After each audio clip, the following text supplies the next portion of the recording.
Good evening, Palm Bay. Good evening, Melbourne. Good evening, Brevard in general. Welcome to Palm Bay Live. And this is, I know, an unexpected surprise. This week, we're going to be doing three interviews, and two of them are political motivated because we have a upcoming election. Believe it or not, we have a local election that's coming up here on June 10th. And with me in the house today is somebody that is going to be running. He's on the ballot. He's running for office for House District 32. Correct, Brian?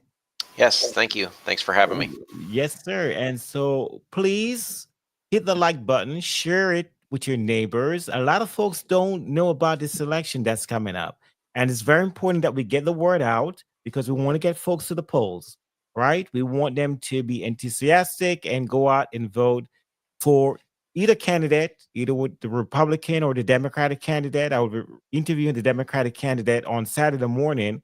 Unusual time, I know, but that's his availability. And so I have to work with it. And tomorrow night, I'll be doing another interview that is not politically based. It has to do with former deputy police commissioner that was for Palm Bay, Lance Fisher. I will be interviewing him tomorrow night at 7 p.m. Eastern time. And that is going to be a very breathtaking interview because we're going to get into the tea leaves as to why he's no longer a part of the Palm Bay Police Force. And so you want to join me for that one. I know a lot of folks have heard his story and want to learn more about his story and want to ask questions of him as to why he is in the position that he is. And you're going to have that opportunity to ask questions directly to Lance tomorrow night. And tonight, you will have an opportunity to ask questions to Brian. So if you have questions for Brian, please post it in the comments and I'll bring it up on the screen and I'll be able to direct the questions to him. So let's get started. Brian, welcome to the platform. I've known your wife for quite some time now, and she has helped me when I got started with Palm Bay Live. So just a matter of public, so everybody knows. And so tell us about yourself. The public doesn't know about you. Who's Brian Hodgers? Well, thank you. So, yes, Brian Hodgers, a native Floridian. I have been living in Brevard County since 2012. I started out my career in South Florida, where I was raised, working alongside my father in his gas station business. And we had multiple stations that we owned and ran together. Was a great opportunity to be able to work alongside with my father and learn from him. And at that point, he decided to retire. And so I had got a real estate license and worked on selling those businesses and started a career in real estate. I still work in the real estate field today. Still a great career. And early on in that real estate career, I'd met a gentleman who was a friend who offered to teach me about insurance. And I took him up on the opportunity, and it just kind of hit with me. I've always been very analytical and great with numbers, and insurance worked. And so I opened and run several insurance agencies since 2003 is when I opened my first agency. And it's been a great career.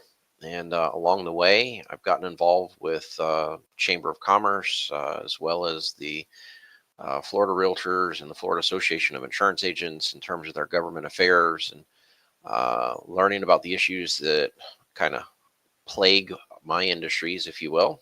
And throughout those years, did some good things to help some other folks, and learned a lot. And so when the opportunity came up recently for this special election, I'd thought about it and talked with some of my friends in the industry, spoke with my wife about it, who you know, and as you know as well, is very politically active.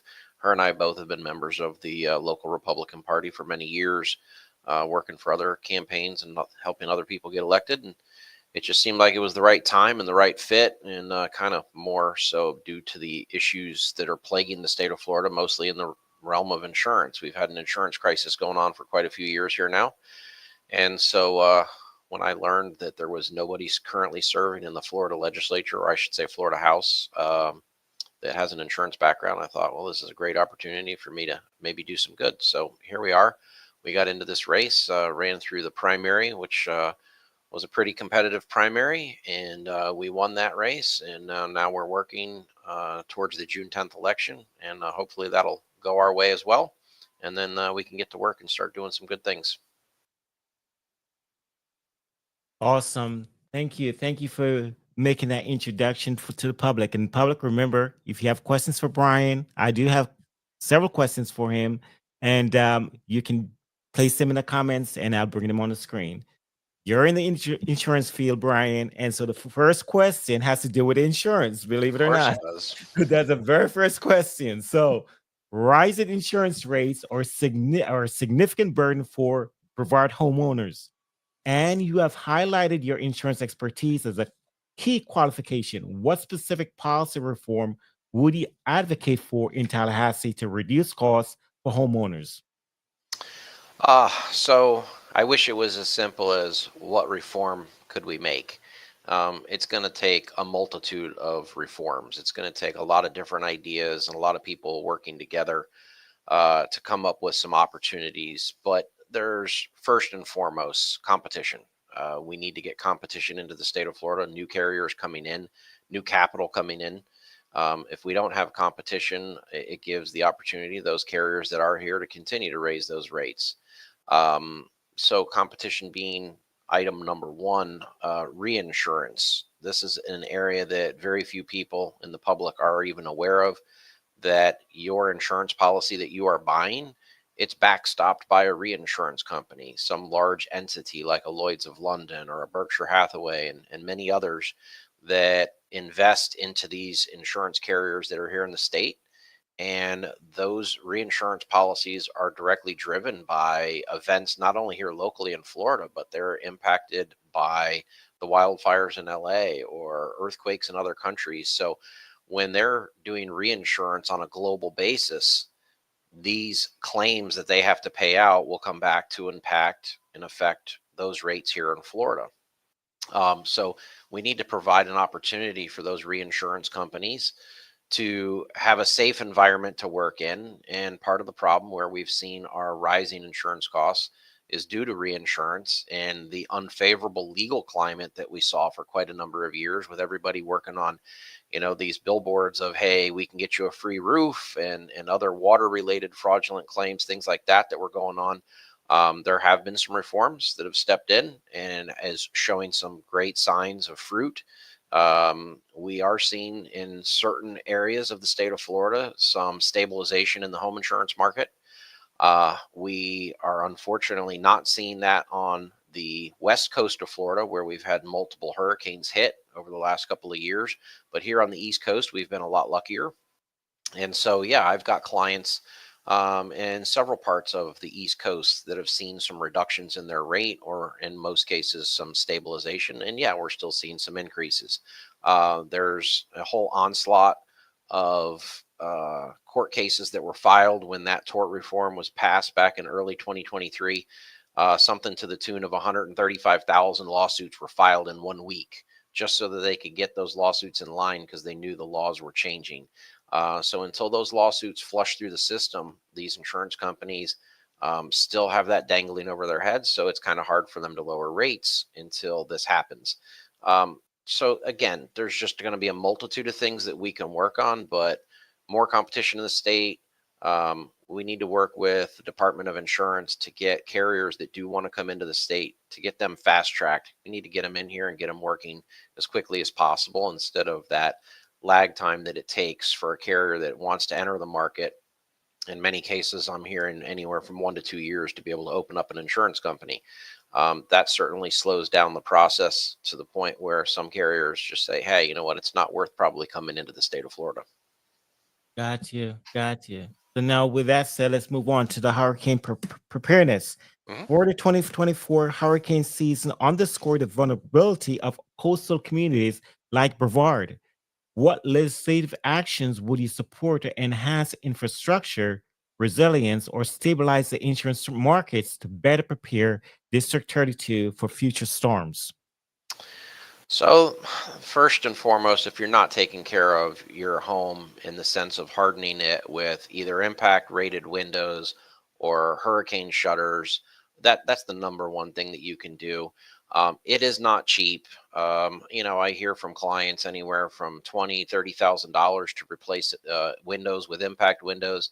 But on the other hand, I'm hearing clients talk about $5,000 to $10,000 to put shutters around their home. So depending upon your budget, I can't encourage you enough to do something to protect your windows and your doors. With high winds, that's the most important thing that you can do, because if just one window breaks, people think about, oh, a window breaking. It's not that expensive. It's not about the window breaking. It's about the pressure difference that happens inside of your home as a result of the hurricane that causes your roof to lift and causes major structural failure. That's what insurance companies are worried about. That's where the big dollars come into play. So hardening your home is important. If you've got an older roof, yes, you can expect you're going to see some problems with a hurricane doing damage to your home, because the older the roofs, the less likely they are to hold up in the winds. New roofs, we've seen in the last couple of hurricanes, people who've had new roofs, they haven't even lost a shingle or lost a tile. But, when that hot sun bakes on those roofs for 10, 15 plus years, the adhesives that hold them together, the patterns in which they're put on, it starts to become brittle, and it's susceptible to the high winds. So go out there and get a new roof put on the home if you can afford to do so. If your roof is on the older side, and that will save you a lot of money in the long run. Got you. Great, great. And I just got my roof replaced last week. Wow, that's And great. so I'm going to give a plug here. If you're looking for a new roof, there's a great company out there called 3LP Roofing. Great folks, great folks. Jeff and Lisa took care of me. Great folks. And now I'm looking at doing something about my windows. So I'm preparing, Brian. I'm working on it. So Yeah, hopefully and it's great. Like in your case, you may or may not have taken advantage of something called a secondary water resistance. It's a rubber membrane that they put down before they start laying the shingles down. If yep, your they roof does have a mhm. leak, this is going to help prevent that water from getting down inside. So some people take advantage of it. It's a little bit costly, but in the long run, it's a great thing to add. So hopefully you were able to do that on yours. Yeah, they mentioned it and they told me that they were going to do that. So great, great folks at 3LP Roofing. In case you're looking for a roof, I'm just giving a free plug tonight for them. All right, affordable housing, Brian. Let's talk about it. So, Brian, we have been facing an affordable housing crisis in our state, Mhm. right? We have seen situations where rent prices have gone drastically up, and our residents cannot afford these prices anymore. I'll give you a plug. I moved here in 2009 from South Florida. When I moved up here with my family, I was literally paying $1,000 a month because I told my wife, let's rent, let's make sure this is the environment we want to be in with the kids and everything before we decide to sell it down. And it was $1,000 a month, 2009. Now the prices are woo, through the roof. Okay. But now I own, so that's different, right? But so we've seen situations where the rent prices have drastically increased and our residents cannot afford these prices anymore. In light of the recent announcement from the White House that they're looking to do away with Section 8, I'm pretty sure you know about that. Mhm. Um, and in light of the homelessness issue surrounding our state and the HB 1365 law that was passed a year or two back, what are your thoughts on affordable housing and what can you do to help, you know, push legislation to help, our residents out? So that's an extremely difficult topic. Yeah. First, I think we need to address why is housing getting so expensive. Multitude of factors, but number one, Florida is a very popular state. People want to move here. Retirees want to move here. People want to move here because of our tax status. No state income tax, which is great. We have been a relatively inexpensive state to live in for a very long time, but it's a simple scenario of supply and demand. As so many people have wanted to move into the state, there hasn't been a lot of housing available for people to buy, so it drives the price up. We've got people that are moving here from the Northeast states that are used to saying, hey, my house up in New York might be a $2 million house. And for that similar house down here in Florida, might have been a $500,000 house. But because they were all clamoring to buy the same house and putting in multiple bids on the same house, what happens? That $500,000 house became an 800,000 or a 900,000 and so on. And so as the prices of real estate have gone up, well, that's great for somebody who's holding real estate and or maybe willing to sell it. But if you're looking at selling a property here in Florida and staying here in Florida, it's a problem because you're selling at the height of the market, but you're also buying at the height of the market. So as the cost of housing has gotten so expensive, of course, that's going to drive up rents. They have to be able to make a return on their investment when they buy a house and they turn around and rent that house out. And when the mortgage is that much higher because the purchase price was higher, and of course the taxes go up because of that as well, you got maintenance issues as well as, of course, we already talked about insurance. So all of these costs keep rising, and it's a byproduct of inflation in a popular state. So are there any opportunities or any ideas out there that can help lower the cost of housing here in Florida? Well, it's going to be a difficult thing because it's an economy that's driven by people who want to either A, buy, and we see where those prices are. The rental pool, they're building tons and tons of rental programs online, coming online, large apartment buildings all over Brevard County, not just here in Brevard. But you also kind of have to look at Brevard has become such a very popular place because there's an awful lot of jobs here. You can go to some other parts of the state where the jobs aren't as plentiful, and so therefore the cost of housing is a lot less. So it's a good problem to have in the sense that we've got good jobs.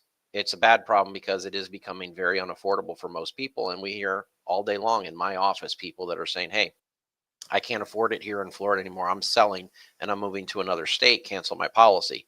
So the first thing that I'd like to really look at in the state legislature is the ability for local governments to fast track permitting and take the process of getting buildings up and out of the ground in a much faster process. We see builders spending a fortune in legal fees and being tied down in engineering costs and holding patterns that we have to wait 6 months, a year, sometimes to get permits and to move through a process.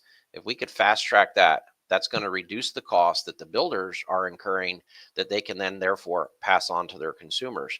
So that's just one thing that we can start with right there. Okay, do me a favor, guys. For those who are on YouTube, because I know we have an audience on YouTube, go ahead and click the subscribe button, click the like button. Let's help the algorithm so we can invite more folks to the show tonight.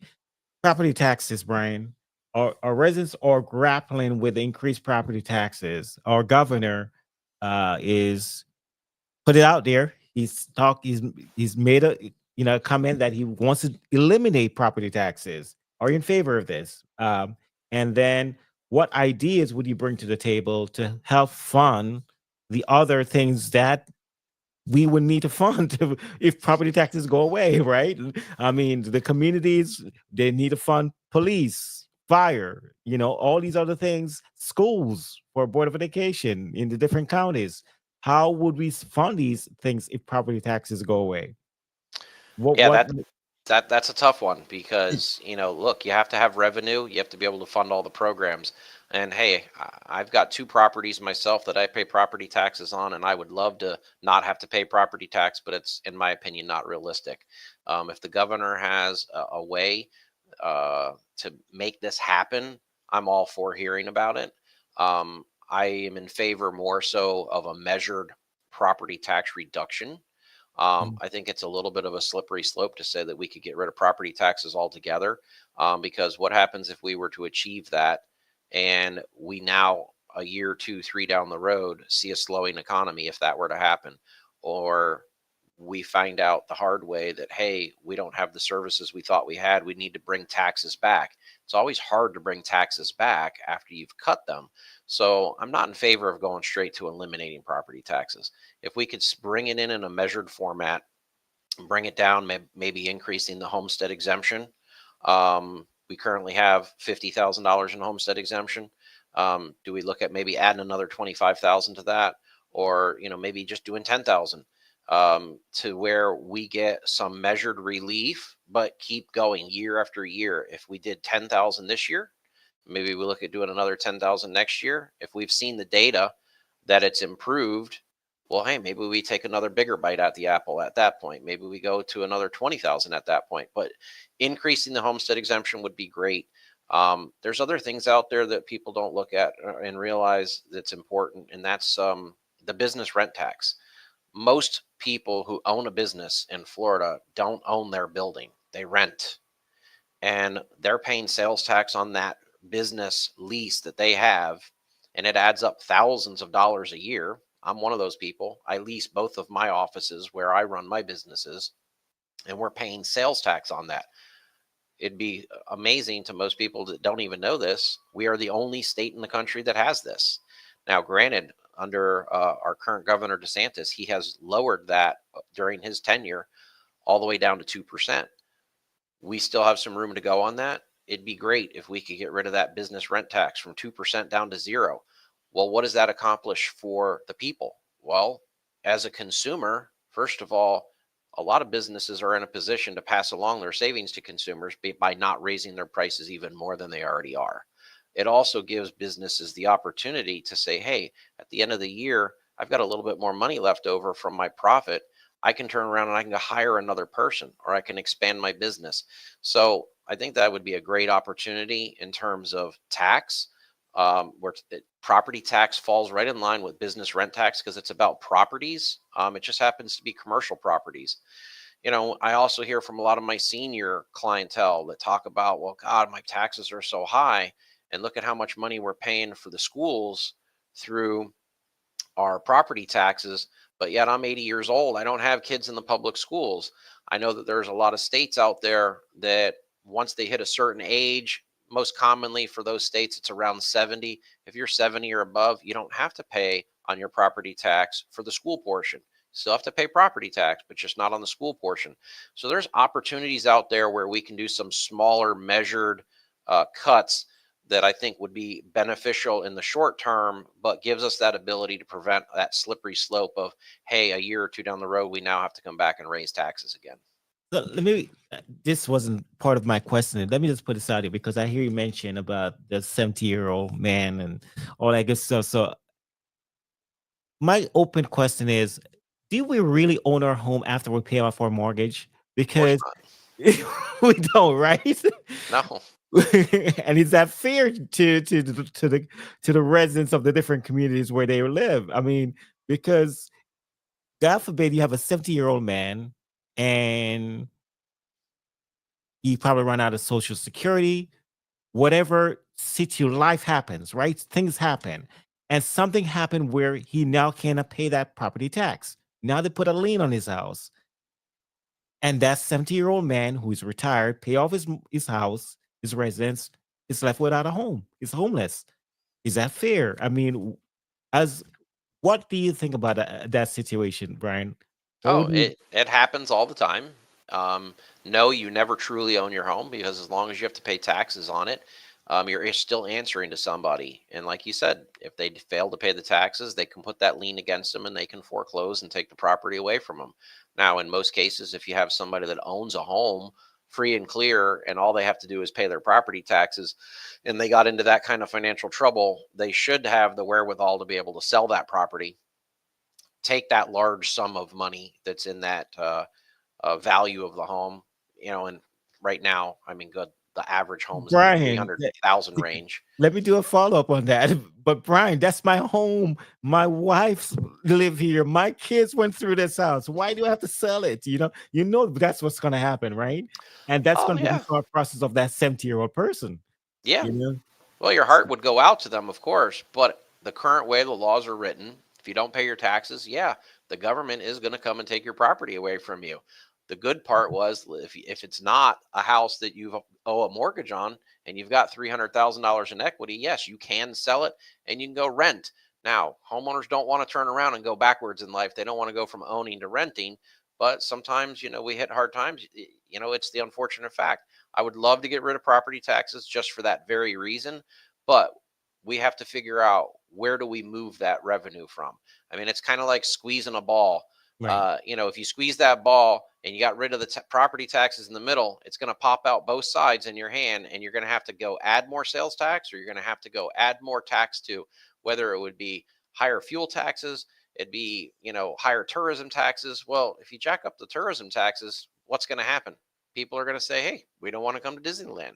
So, we have Mm. to be careful about where we move these taxes. And again, the whole point is you got to be measured. You can't be making large, big adjustments. Right. Okay. All right. Citizen initiatives, Brian. Governor DeSantis signed legislation recently that imposing strict regulations on citizen-led ballot initiatives, including felony penalties for unregistered petition gatherers. Proponents argue it prevents fraud, while critics say it undermines direct democracy. Do you support this law, and why or why not? So, I don't know the specifics of the law. It's not something that I've read up on and focused on, but I can tell you, as somebody who's been involved in the political arena for quite a number of years and seen people out there getting petitions and working towards goals, it's very unfair because the mindset behind this is, hey, if there's a big issue out there and we all want to work together as a group, we're going to go out and we're going to get a lot of petitions and we're going to get something on the ballot. But when you've got organizations, whether those be local organizations or national organizations or even foreign countries funding some of these initiatives that are paying people to go out there and get signatures, that's not what the intent of the law was. So I support the idea of making it fair. If you're going to go out there and you're going to get petitions and you're going to get something on the ballot, let's make it fair and reasonable. There's no room for that kind of behavior if people are out there paying for petitions, inducing you to sign a petition by giving you a gift card and so on to Starbucks and so on else. It's just not the way it was meant to be. So again, I don't know the details of the law and how much of a restriction it's going to place on the process, but it's something that needs to be reviewed. Okay. All right. Brevard's favorite hot topic. One of them is the Space Coast. What's going on up in Cape Canaveral, but Indian River Lagoon. Of The Indian River Lagoon is vital to Brevard's economy, as you know, course. and environment, but faces ongoing pollution challenges. Right? What targeted measures would you pursue to fund restoration efforts, such as septic to sewer conversions, without increasing taxpayer costs? So we already have increased taxpayer costs. We've got the sales tax increase because of it. We get funding every year from our legislature to help with the Indian River Lagoon. It's a problem. It's not going away anytime soon. You're not going to be able to muck dredge the entire Indian River Lagoon and fix it. That is not the solution. It is a solution, Mhm. but if you don't do some other targeted measures, such as septic conversions, you're never going to solve the final problem. You're still going to continue to have leaching. Um, it's been done in many parts of the state where they have invested the funds to be able to get you from septic to a sewer system.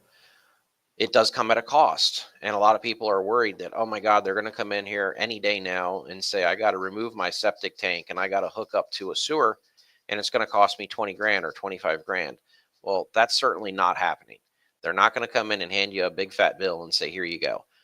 What they are going to do is they're going to, at some point in time, say, hey, we got to do this project. We're going to fund it, but we're going to add it into most likely your water bill or one of your utilities. And instead of your water bill being an $80 a month water bill, it's going to go up to $130, $140 a month. And it's going to be measured through a period of time in which they're going to get that payoff at some point. Certainly, you're going to have some costs. $2,000, maybe $2,500 is what I normally hear on the hookup, which is your portion where you have to actually hook your home up to that sewer out at the sidewalk or the street. So it's not that there's not going to be any kind of an investment on somebody's behalf. But at some point, if you really want to solve the problem, that's one of many fixes that's going to have to be dealt with. And nobody likes the idea of having to spend it.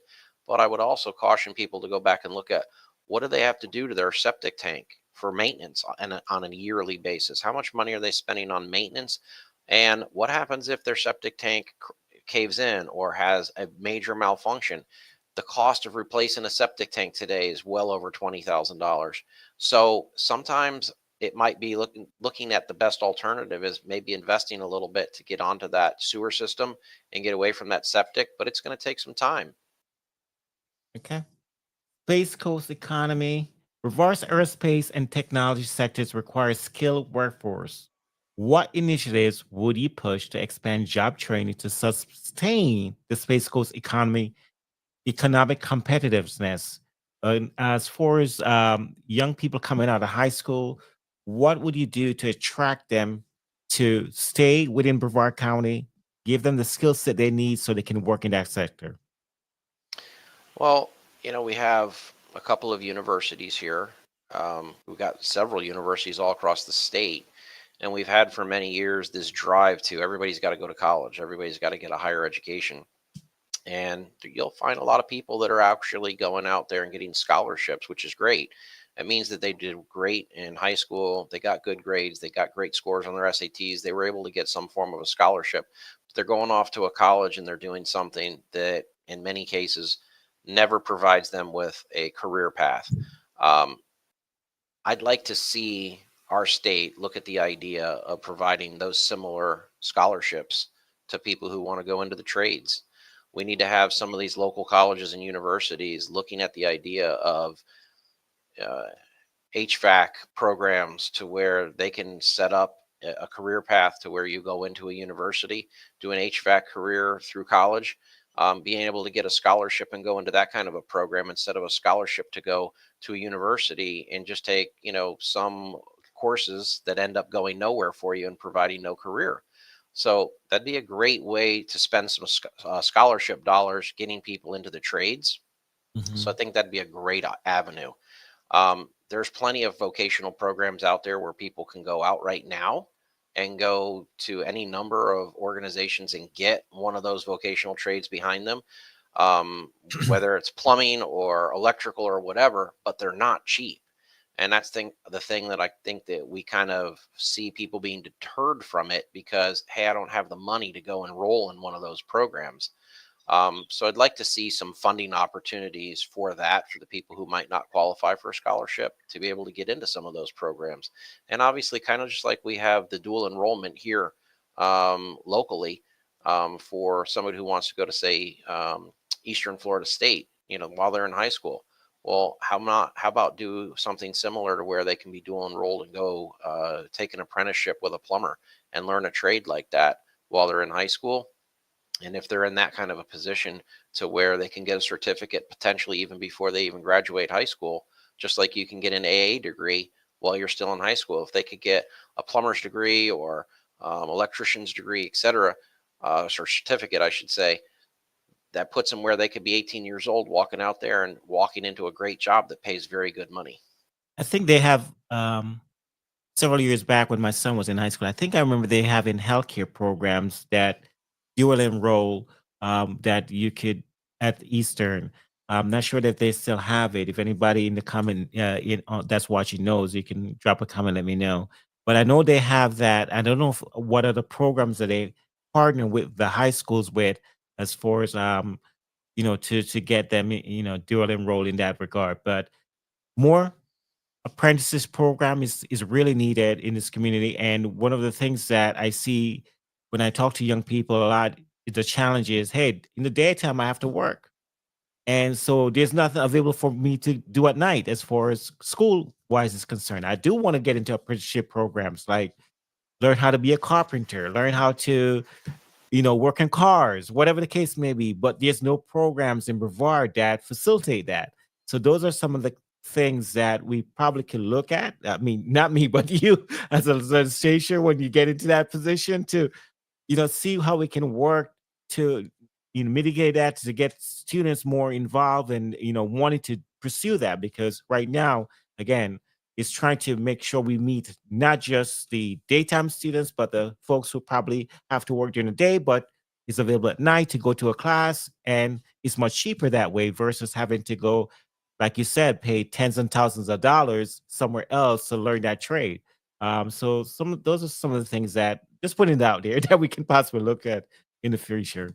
Well, I know that there's one high school, and I can't remember if it's O'Galley, but for some reason I think it is, that they do a shop program where people can, kids can enroll in classes to learn about working on cars and become an auto mechanic. I just don't believe that they're in a position with that program. It's kind of introductory. They're not able to come out of that class with a certificate and be able to go get a job at a car dealership or someplace Mm, like that. So there needs to be the follow up that pushes them to go out of high school, maybe haven't gotten that introduction and go into a trade location. But again, the cost of getting into the trade locations in many cases are prohibited. So if you don't have the funding to get into one of those trade schools, why don't we have programs like that at some local universities, local colleges, to where they can transition out of the high school program right into the college program and get their certificate? good ideas. Yes, good ideas. Definitely. I see some questions. Let me see. Karen, did you have a question? Let me try to bring this up. Is there any data support or negate low income housing and crime? Uh, RFK, I'm not sure what you're saying. They spoke on this. We remove pride and belonging. Do you agree or disagree? Are you sure? Do you know what she's trying to say here? No, not exactly. Yeah. I'm Okay. not sure if the implication is people who own homes tend to communities where people have home ownership have less crime as opposed to people who don't have pride in ownership. I think that's maybe where she's going with that. I mean, I've Hmm. seen some of those statistics, and statistics don't lie typically. But nonetheless, I don't think that's necessarily a precursor. You've got to look at people who do have homes. Many of them, they don't take care of them either. So you don't have to be a homeowner to fail at taking care of something. You could be a renter and still not taking care of something. Or I've seen some of my clients who rent out their properties. And when I say that, I mean people that's their living. They buy 10, 15 houses and rent them out. They've Right. got some of their tenants that they're like, wow, I've got the greatest tenant in the world. They're out there landscaping, painting. They're doing all these things because they love the house that they're in. They don't want to move. And so they keep it up. So I don't know that that's always necessarily the case. Okay. Let's move on to healthcare. Yeah. There's a heated debate nationally in social programs like Medicaid. As you know, Trump has said that there won't be any cuts to these programs. But we've seen some discussions this week that probably suggest otherwise. But there's been some whispers about a growing contingent within the GOP that seems to open to doing away with parts of these programs. Where do you stand on this issue, and what proposals would you bring to the table in order to improve healthcare access in Brevard? So healthcare access is going to continue to be a growing problem because we have such a growing population of people, but we don't have a growing population of providers. We have a doctor shortage, we have a nursing shortage, and until we focus on that, I think that we're going to be having longer wait times. I can just attest myself. I try and make an appointment with a doctor, and it's our first appointment's 3 months from now. That's not acceptable. We need more healthcare providers. Um, the issue of Medicaid has been a long-standing one. My biggest problem that I have with Medicaid is there is a tremendous amount of fraud within the Medicaid system. So I think that when whether it's going to be on a federal level or whether it's at a state level, when we're looking at and talking about cuts, my first priority would be to spend money, spend resources within the Medicaid program to root out the fraud and get rid of the fraud. Because until you do that, you're still going to have a runaway problem with whether and I don't believe that they're ever going to get rid of it completely. But if they Mhm. start making cuts to it, well, make the cuts in the areas where there's fraud. I personally see clientele that I deal with where you'll have a husband who makes a very good living, but they're not married, and yet they have a family, children, etc., but they're not legally married because therefore the wife can go out and apply for and get Medicaid for her and the children. But meanwhile, the husband's making six figures and they're driving nice cars and have nice houses and so forth, but they're still on Medicaid. That wasn't the intent of the program. The Medicaid is there to be for the people who really need it. Um, so Yeah. until they root out the fraud in Medicaid, I think that we're going to continue to have those Yeah, problems. trust me, I know what you're talking about. I'm a professor at a college, and I'm not gonna say which one, and I'm not gonna call any names. But I mean, I've been in the education industry for a while. Even when I was living in South Florida, and I've seen some things. Just leave like that. I've seen some things that make me my eyes go, "Whoo, what's Yeah. happening here?" But anyways, let's can you? I think I saw a question here from a new person. Let me bring it on screen. What are you? Christine asked, "What are your top priorities for the district if elected?" So my area, which is Central Brevard, Palm Bay, is a little bit south of my district, but in general, Brevard County as a whole, the lagoon is a problem. I want to work towards, with our delegation, I should say, to bring in the funding that's needed to work on the lagoon, on all of the projects, not a specific one. That's item number one. Item number two, we need to look at and seriously invest in our infrastructure of our roads. With such a growing population, we need to keep up with our roads, building of new roads, maintaining of existing roads, widening of some of those roads. But I think the most important part of that has to be looking at the investment into smart traffic systems. We need to be able to get smart traffic systems, getting our traffic flowing so that we don't have the log jams and the problems we do. I hear from my own employees that are constantly late getting to work because, oh, there was an accident, this was shut down. We need to focus on smarter traffic systems. So those are a couple of the items. Obviously, we talked a little bit earlier about septic to sewer conversions. We Right. need to get investment into wastewater treatment facilities that are severely lagging here in the county. So those are just a couple of the items that I would be looking to focus on. Outside of those are more district related. The original topics of talking about insurance and property taxes, that's a statewide issue, but it still impacts us here every day in our county. Okay. Great. Thank you so much, Brian. Moving right along. All right. So it's Miss Mayfield, Debbie Mayfield. Hmm. She, as you know, she termed out, but she got back in. Hmm. And the Florida Supreme Court stepped in and allowed her to run again. Yes. What are your thoughts on this issue? Do you think that was right? When you say was it right, meaning was the You- Supreme Court right? It was the Supreme Court right in allowing her to come back in and run again? Yes, the Supreme Court followed the law. The law was written that says that as long as you are out of the legislature one day, which she was, Hmm. she is eligible to return. So she was completely within her rights to return to the legislature. I don't think that that's what the in implication of the law was supposed to be from the get go. If you look at the law of term limits, it's hey, for state house members, 4 2-year terms, 8 years, and then you move on. Whether you go to the Senate or do something else or just not no longer serve. Obviously, over in the Senate, 2 4-year terms. She did both. She did 8 years in the House and 8 years in the Senate. She Hmm. decided that she wanted to go back to the House, which is perfectly legal, what she did. Um, she ran, she won, the people voted her in. And then, of course, an opportunity came up for her to be able to return back to the Senate. And she took that opportunity.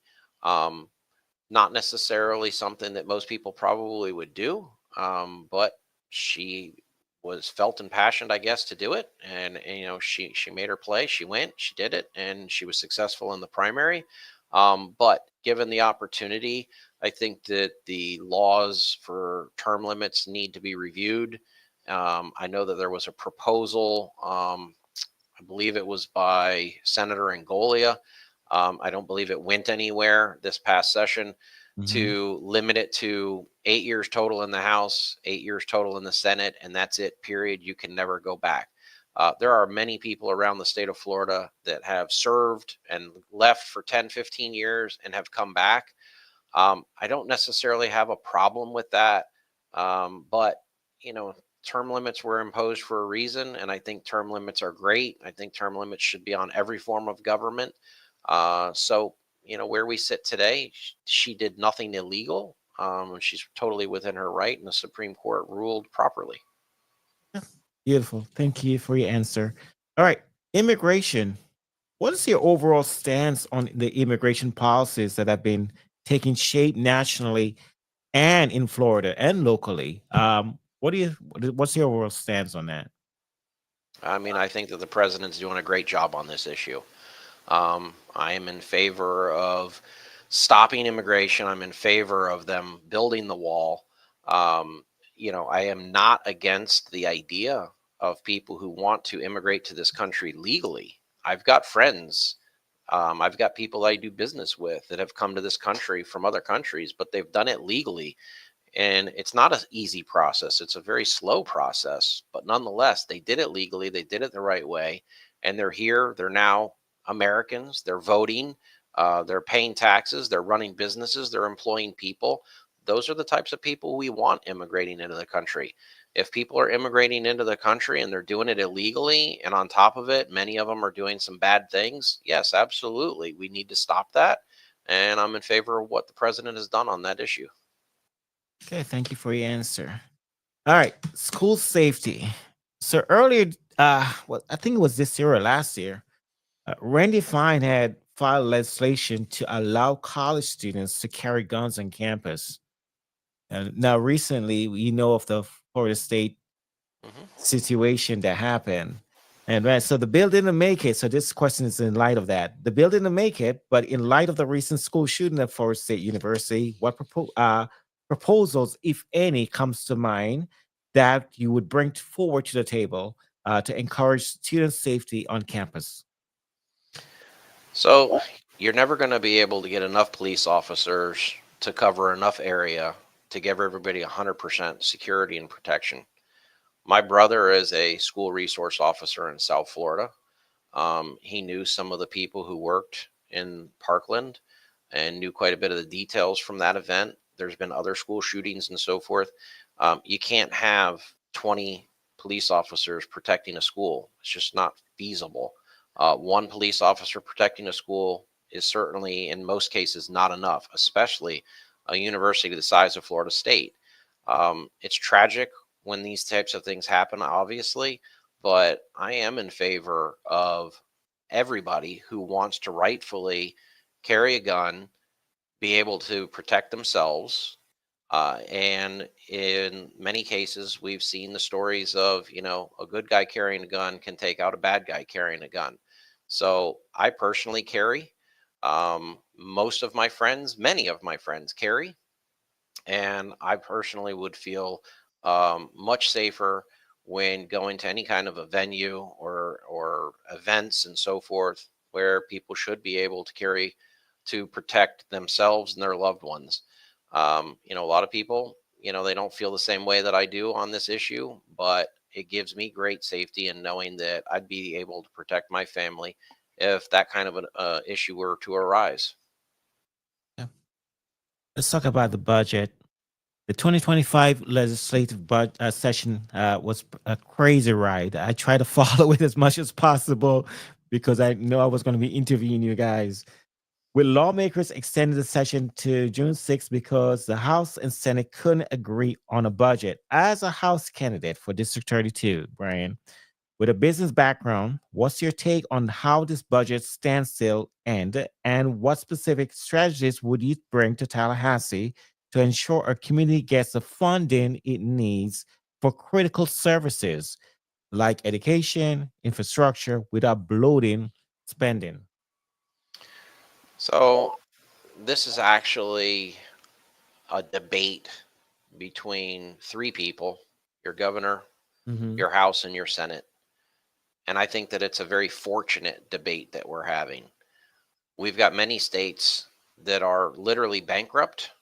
We've got states that are on an annual basis coming up with new taxes, levying new taxes. We don't have that problem here. It's a great problem that we have here in the state of Florida. We're trying to reduce taxes. What we're telling the people is, hey, we've collected enough tax. We don't need all the money that we've got. We want to give some of it back to you. That's something that we should be applauding our governor and our state house and our state senate for the great things that they've accomplished and their predecessors have accomplished through the last 10, 15 plus years. We're running a surplus. Not many states can do that. The issue comes down to they're all intelligent people that all have a vested interest in seeing the state move forward. It's just that one side wants something different than the other, and they're not agreeing upon what's the best way of delivering that tax break back to the people. What is the answer? It's not something I can answer right now because I'm not part of the process. Once I'm part of the process, certainly I'll be educated on the various issues to the point where I could make some of those decisions. But I am in favor or for a property tax reduction. Yes, we talked about that a little earlier. I'm not in favor of a sales tax reduction because I feel like the sales tax reduction, in large part, is the revenue that we get from sales tax is paid by a lot of visitors, a lot of tourists. Mhm. So if we turn around and we take some of the sales tax away by tourists not paying it, well, that's money that we could have otherwise been putting back into programs for funding. Whereas property tax directly affects the people who live here in the state of Florida. And you don't have to be a property owner to get the benefits of a property tax reduction. Because if you're renting, whether it's a home or whether you're renting in an apartment building, if the taxes are reduced to the person who owns that property, a lot of people will say, but they're not going to pass it on to me. Mhm. Well, not necessarily. More than likely, no, they're not going to say, hey, you know what? They reduced my taxes $1,000 this year. I'm reducing your rent by $1,000. No, but with inflation being what it is in other aspects, maybe they just don't raise your rent next year another $200 because, hey, we got some property tax relief.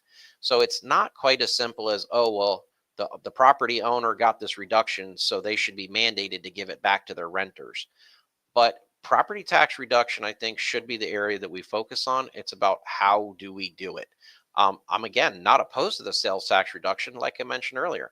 I want to see the sales tax removed from business rent tax. So, yes, there are things out there in the sales tax realm that we could look at. I just don't think that it's probably the best avenue to go down when we have the property tax opportunity there.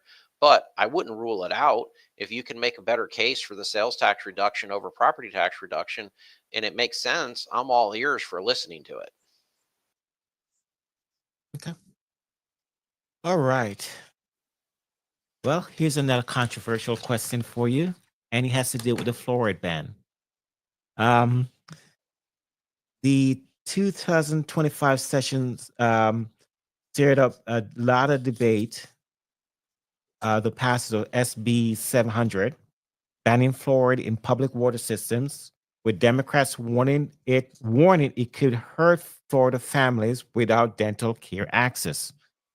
As a House candidate, do you support the ban, and how would you address Brevard residents' concerns about balancing personal choice with public health, especially for low-income kids?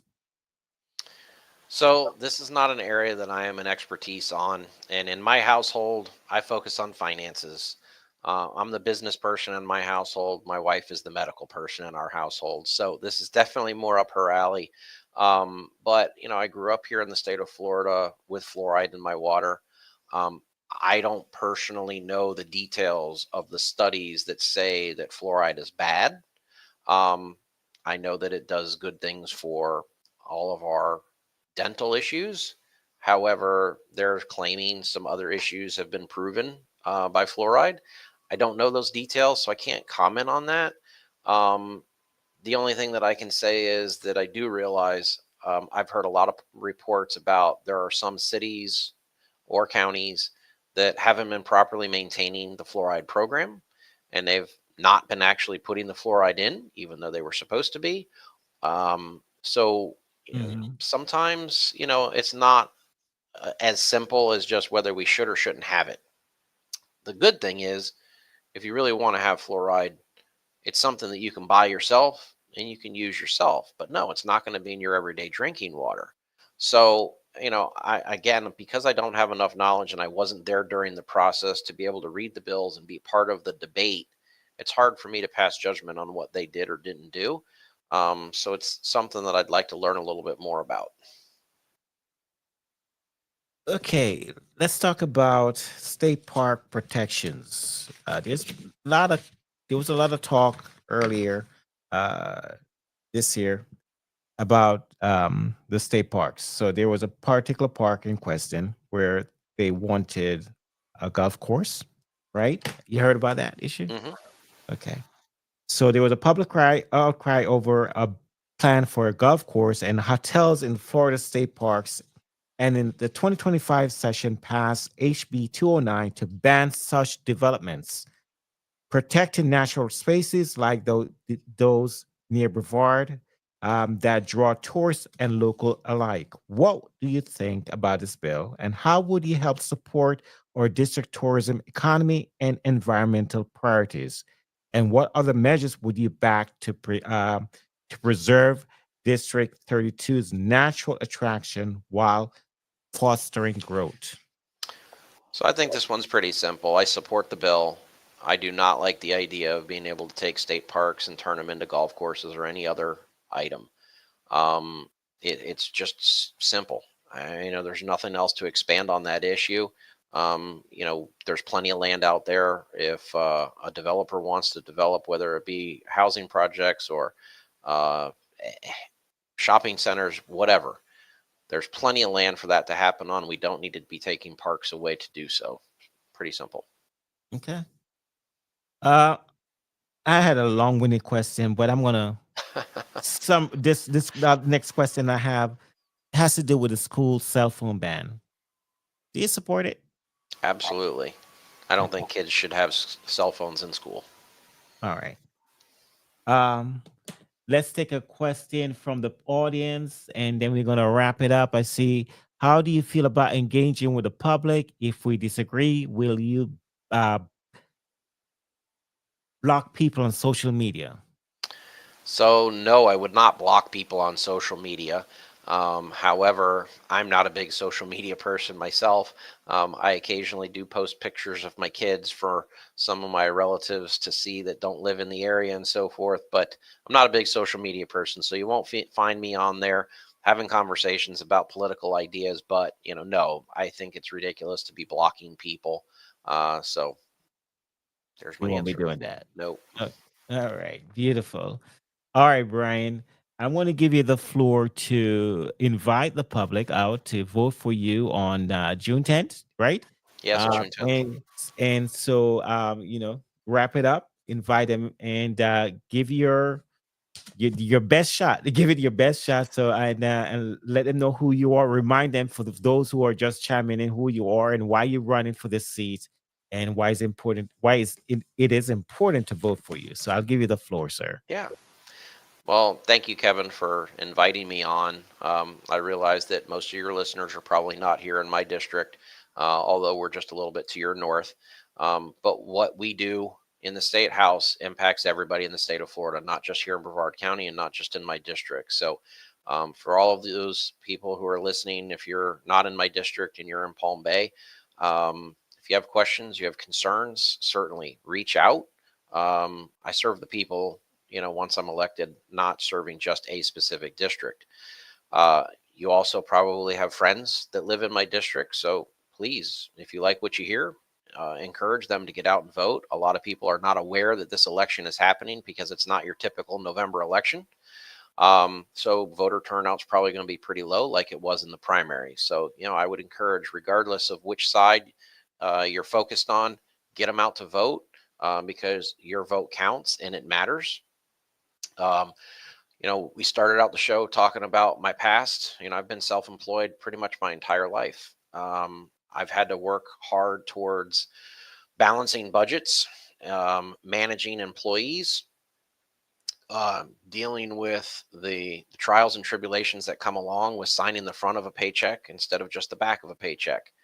My kids go to public school. We go to church here locally in Vieira. Um, I'm invested in this district. I want to see that not only my kids have a great county slash district slash state to grow up in and grow and prosper in, but all of the people of the area. We want to see great schools. We want to see safety.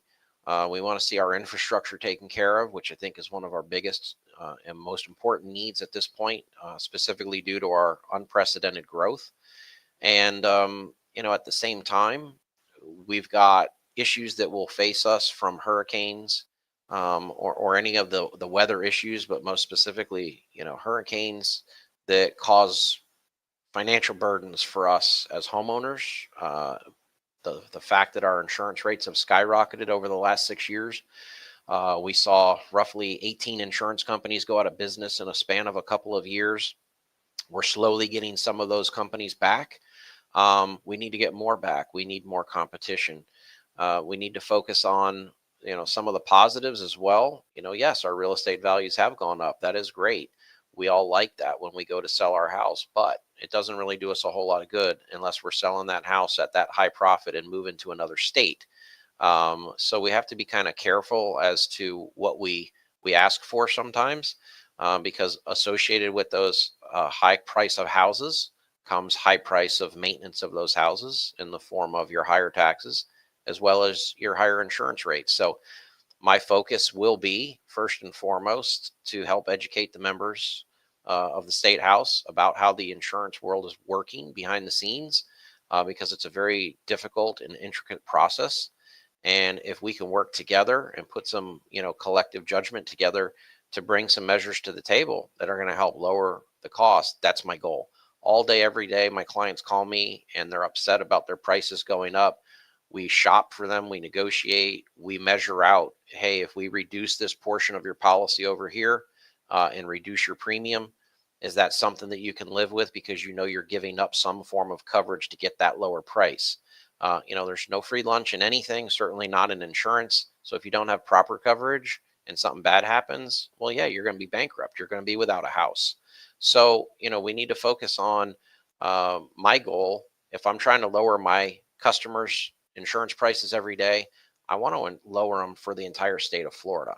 I'm a homeowner. I pay these high prices as well. We all have a vested interest in getting this accomplished. And I think I'm the best person to send to Tallahassee to work on that. I'd like to see some other folks from other walks of life enter the political arena and start serving as well. I think that we have entirely too many people in the legal community serving in Tallahassee, and it'd be nice to see some other folks from other walks of life to bring their professional backgrounds to Tallahassee to help the state out as a whole. So with all of that, ask that you turn out to vote, whether it's early voting or mail in or come out on June 10th. And give us a call if you have questions or have concerns, and we'll be here for you. Okay. Do you have I don't know if you have the social media details on how they can contact you if they have questions. Yeah, at facebook.com/Brian Hodgers. You can go there. You can go to my website. It's brianforflorida.com. You can reach out by email or social media. My phone number's out there on the website as well. Obviously, I get a lot of phone calls, so if you don't get a return call back right away, don't be upset by that, but maybe send me a text message instead. Okay, beautiful. All right, audience, it's been a fun night. We had a nice conversation with Brian. I see the numbers go up and down, so that means people were watching. Um, Tomorrow night at 7 p.m. Eastern Time, I will be interviewing the Mr. Lance Fisher. Mr. Lance Fisher, I will be interviewing him. He is former, the former uh, deputy for Palm Bay Police Department, and he has a story to tell. He has a great story to tell. So, invite you out. Come, listen, take notes, ask questions. He's been going to the city council meetings for the last several months, trying to get his story out. He only has 3 minutes. I'm going to give him the platform. I'm going to be asking him questions, and I'm sure you have questions of him too. So come and ask him questions as well. All right. So tomorrow night at 7 p.m., we're going to be having that conversation. And looking forward to a great night tomorrow night. Brian, again, thank you so much. Say hello to the wife for me. And thank you for being a part of the platform tonight. Good luck in your election, and see you soon. Thank you. Have a good Take night, care. Have a Palm good Bay. night. Bye-bye. Bye-bye.